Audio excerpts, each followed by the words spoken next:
За сайн байцгаана уу монголчуудаа. Стокгольмоос наран чимэг ярьж байна.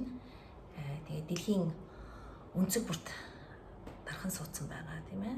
Байгаа монголчуудаа нэгэн уриалгыг дэвшүүлж байна. Энэ юу вэ гэхээр Монгол улсын өнцөг хуулийн 6-гийн 2 одоо нэгэн өөрчлөлт.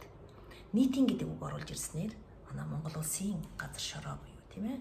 Дооршин тогтнох энэ үйл энд маш ноцтойгоор одоо нөлөөлөх тийм ноцтой байдлыг үүсгэх ийм аюул тулгарч байгаа дэ шүү дээ. Үүнийг бол надаар хэлэлцгүй хүн болгон мэдж байгаа.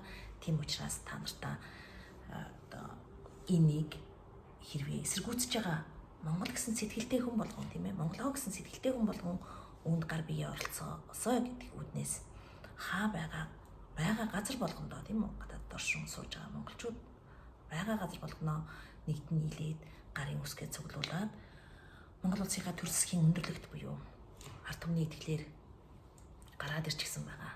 Тэр 76 гишүүнтэй энэ шаардлагыг хургуулцгаая. Бид нар үүргээ биелүүлээд сонгоод гаргаад ирсэн.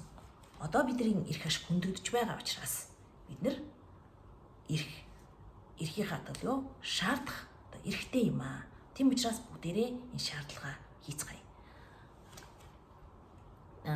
Тэгээд Стокгольмд байгаа буюу Шведэд байгаа монголчуудаасаа уриалж гин та зарын чанартаа маргааш би одоо T-централн буюу тийм ээ Альянсын бүгдээрээ энд байгаа Стокгольмд байгаа хүмүүс бол Стокгольм Альянс гэдгийг мэдэх бах тийм ээ. Альянсын үдэнд би өдрийн 12 цаг 00-оос оройны одоо 20 цаг 00 хүртэл хугацаанд тэнд байх болно. Тэгэхээр энэ хугацаанд хэрвээ та ажилдаа явж байгаа, тэргээр явж байгаа бол Монгол эх орноохоо төлөө тийм ээ нэг 5-аас 10 минут зарцуулаад дээшээ гарч ирээд тэр хүчээд гарын үсгээ зураарай гэж та нараас уриалах байна. Үүнээс гадна хэрвээ та нар хаа нэгэн газар тийм ээ 5-аас дээш одоо цуглчихсан байвал надтай холбогдвол тэгээд үүнийг хүлийн бишөрөөд тийм ээ үүнийг бас эсэргүүцэж байгаа бол гарын үсгээ зурья гэж бодож байгаа бол надтай холбогдвол би байгаа газар чинь явж очиод бас одоо та нараас гарын үсгийг чинь авчих боломж бий. Мөн хагас бүтэнсээ өдрөөр хин нэгэн тийм ээ нэг цаг гэхгүй хоёр нь 2 цаг гэхгүйгээр үнд одоо гар бие оролцсон гарын үсэг цуглуулахад туслая.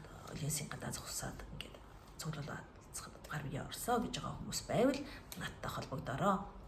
За тэгээд эх орныхоо төлөө тий элгэн садныхаа төлөө одоо ирээдүйн үр хүүхдийнхаа хойч ирээдүйн төлөө газар нутгийнхаа төлөө та бүгдийн сэтгэл санаа чинь байгаа бол ирээд гарын үсэг зураарай гэж та нараас уриалах байна.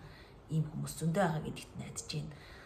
Саяын дууг сонсоод хүн болгоны сэтгэлд хүрсэн байхаа гэж найдаж байна. Хэрвээ танд сэтгэл зүрхэнд чинь Монгол эх орно гэсэн үзэл бодолд нэгэн жоохон дүл байгаа бол түүнийгээ тэгээд ирээд гарын үсэг зураадаг өрөө гэж та нараас уриалан дуудах байна. За тэгээд намайг сонсонд маш их баярлалаа. Баяр та.